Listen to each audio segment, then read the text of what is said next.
how to forecast fashion trends for your clothing brand.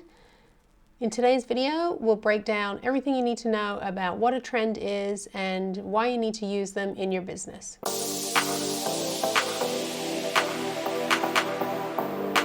Everyone has a different view of what a trend is, from sales to marketing to creative teams, and which direction to go in your business in any given season. Deciding on what trend to put into action in your business is something that takes time and experience and a little bit of skill, but it's a skill that you can learn. The good news is it's easier than ever to access trends, find trends that are going to work for your brand, and put them into action. Using social media and your own personal perspective, you can do this for your business, but it's important to have a clear understanding about what exactly constitutes a trend, what is a trend, what makes a trend, and why you need to apply it. So what exactly is a trend?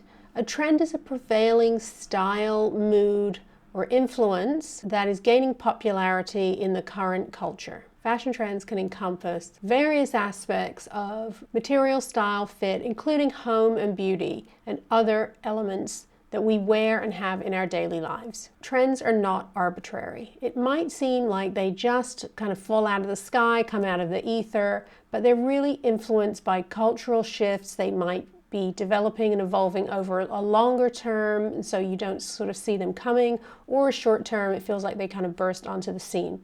So trends can be influenced by actual influencers, things that are going on in the culture, and longer term trends or shifts within the culture and society, what we're all looking and thinking about. Trend forecasting used to look a lot different, and it used to be really the domain of big influencers and big companies and trend forecasting companies. So this used to look like trend companies and mega brands would get together with their design teams and look at past history, things that were emerging, perhaps sample shopping in sort of trendy places, Paris, London, Barcelona, and looking at what was going on, looking at what people were wearing, what was happening in the culture, and then distilling that down. There are companies like WGSN, which is a global trend network and one of the leaders in the field, who really have a very advanced process in how they put together trend forecasting, and they, using their tried and true strategies that they consistently use over time, with hundreds, if not thousands of people around the globe that are gathering information on their behalf on a daily basis that they can then filter down. WGSN and other brands like them, other trend forecasters like them, can forecast trend up to 2 to 3 years out into the future on a pretty reliable basis. But in the last 5 to 10 years, trend forecasting has changed dramatically. So it used to be a top-down discipline, but now because of the growth of social media, because of the growth of the influencers, whether the influencer is waning or not, there are people that are influencing so broadly within our cultural landscape, no matter where you are in the globe, that trend forecasting really isn't the domain of the big brands any longer. And a lot of times, the big brands and style companies and trend forecasters are looking at what is happening within the culture and what influencers are focusing on and those smaller shifts, and that's helped build out the information. So no longer a top-down trend process, but trends are also filtering from the ground up. So the good news is that you can decide on the trends that you see out there in the marketplace and around you in the culture and decide which ones are going to work for your business. You can be very, very specific about it. You don't have to wait or have limited access to a trend company. So I used to lead trend direction and product direction for a couple of major global brands here in the US, but also had global reach from licensed products and other companies that we interacted with.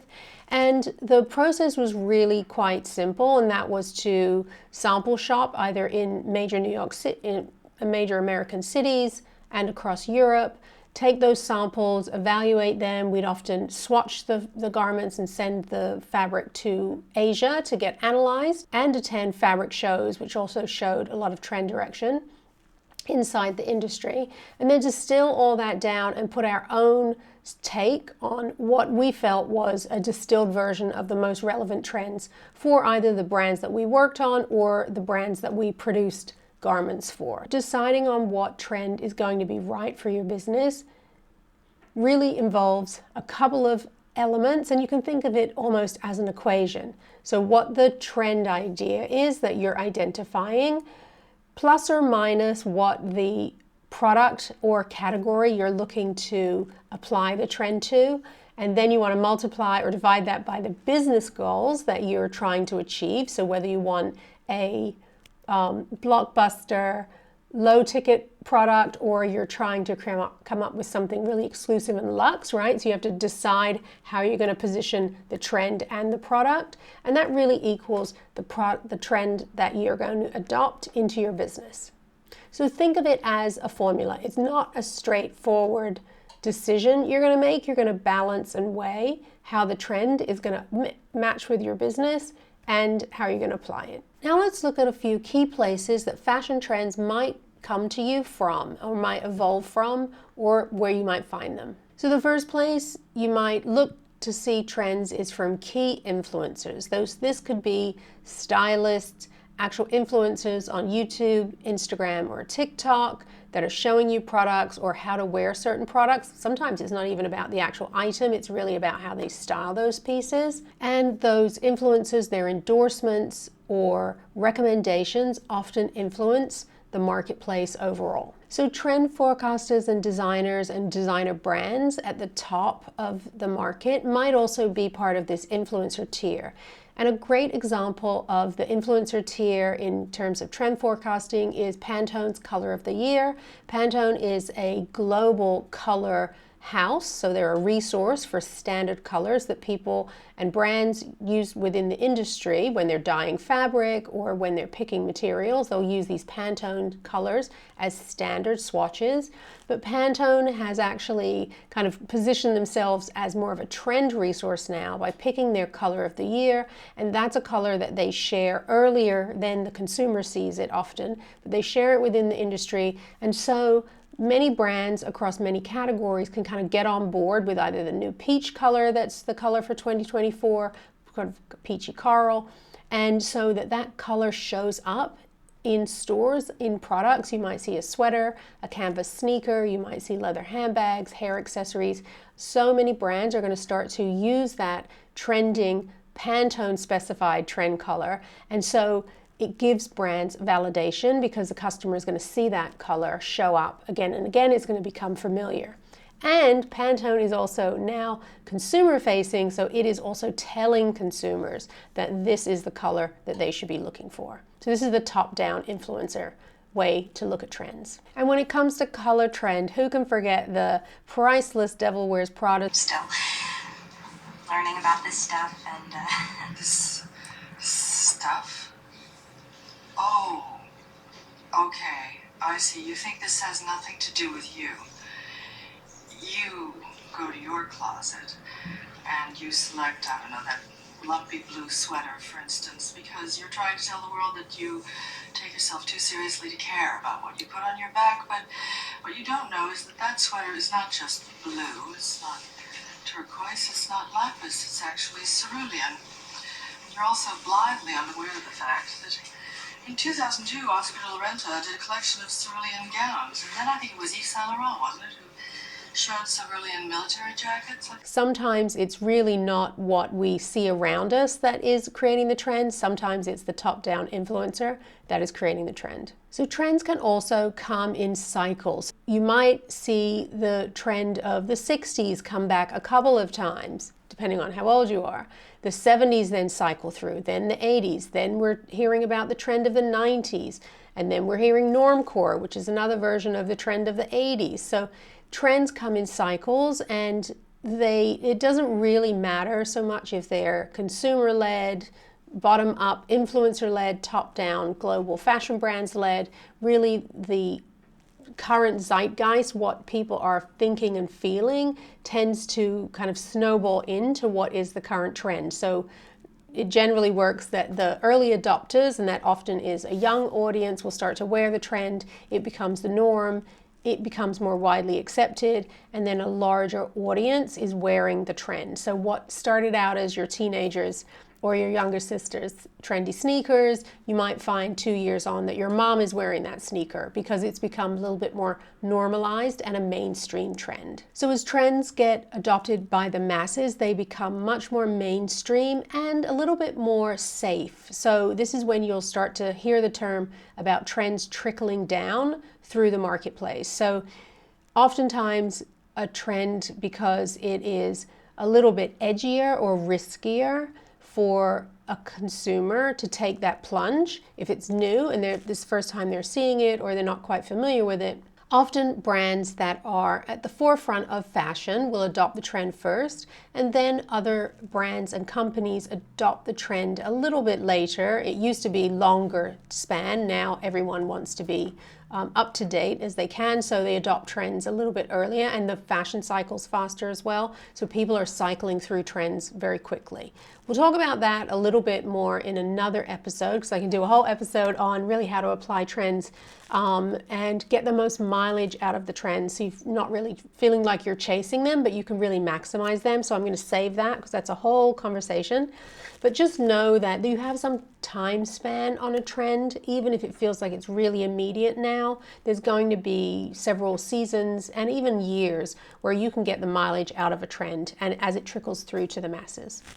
Let me know in the comments what trends you see emerging in the market that might be right for your business. Trends can also have a cross-industry influence. So we might see, as an example, I'll use an example of what I'm seeing right now. So there are several brands that are using a lot of alpaca in their products, and I think Everlane was one of the first brands to use this. I personally think, with my experience in the industry, that this really came out of a price issue, with cashmere kind of shooting up in price, and brands like Everlane looking to find substitutions that were still kind of a luxe yarn, but didn't have the expense and price of a cashmere, and also were easily blendable and soft and really appealing and had a story behind them. So alpaca is now a big trend, and a lot of companies are using alpaca, I think, as a substitute for cashmere, although it is a kind of elevated yarn. But we're also seeing this trickle over into the home area, and we're seeing this trickle over into the home knitting marketplace, where alpaca is really one of the trending yarns. So this is an example of how alpaca has sort of trickled across different segments of markets. So you might see this with color, you might see this with other materials. I think of a few years back when shiny puffer fabric became really trendy, and you would see that from select garments at North Face, but then other brands like MC Wallace, which is a handbag brand, really exploded at that time and started using that shiny puffer fabric as their signature.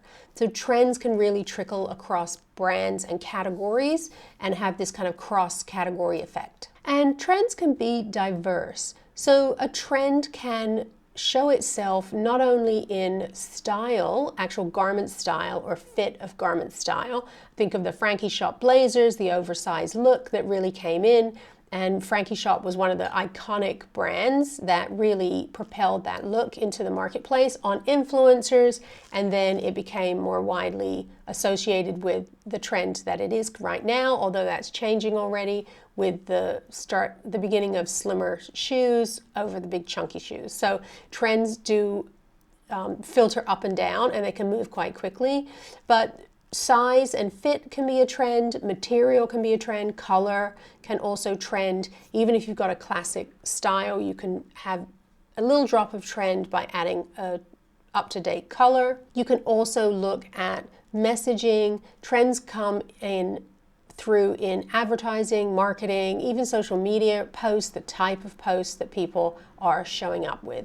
So trends can really be used in lots of different ways. So now we know a little bit about where trends come from and the types of trends that are out there that you can look for. Let's talk about why it's important to think about how to apply trends in your business. So the first thing to think about when it comes to staying on top of trends is your customers are going to expect a certain level of relevance from your business. So it doesn't matter if your business is classic or if it's cutting edge and super trendy, your customers will expect that you are up to date and on top of what's going on in the market, particularly in your category. So you don't have to be like on the cutting edge of everything, but your customer wants to know if they come to you for sweaters, they want to know that you're up to date, you're offering a current selection that's sort of on par with other leaders in your industry. If you're a sneaker company, same thing, or you have the right shapes that are trending, the right colors.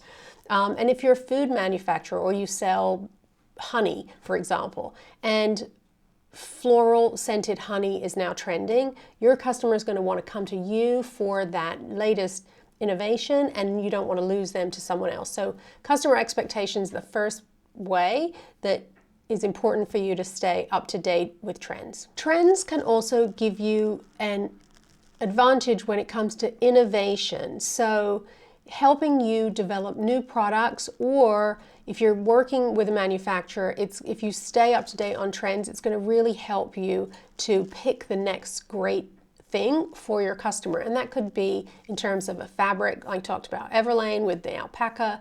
It might be something that has stretch and elasticity that's important to your customer. So knowing what these innovations are, it's going to allow you to bring new things to your customer, and they're going to see the value there. Having a competitive advantage can really be helped by staying on top of trends. If you can position yourself as a brand that continually brings new things to the market, things that are trending, things that will entice your customer, is really going to help give you a competitive advantage. It at least is going to stop your customers getting bored and going off and seeking newness somewhere else. And this doesn't have to mean reinventing the wheel.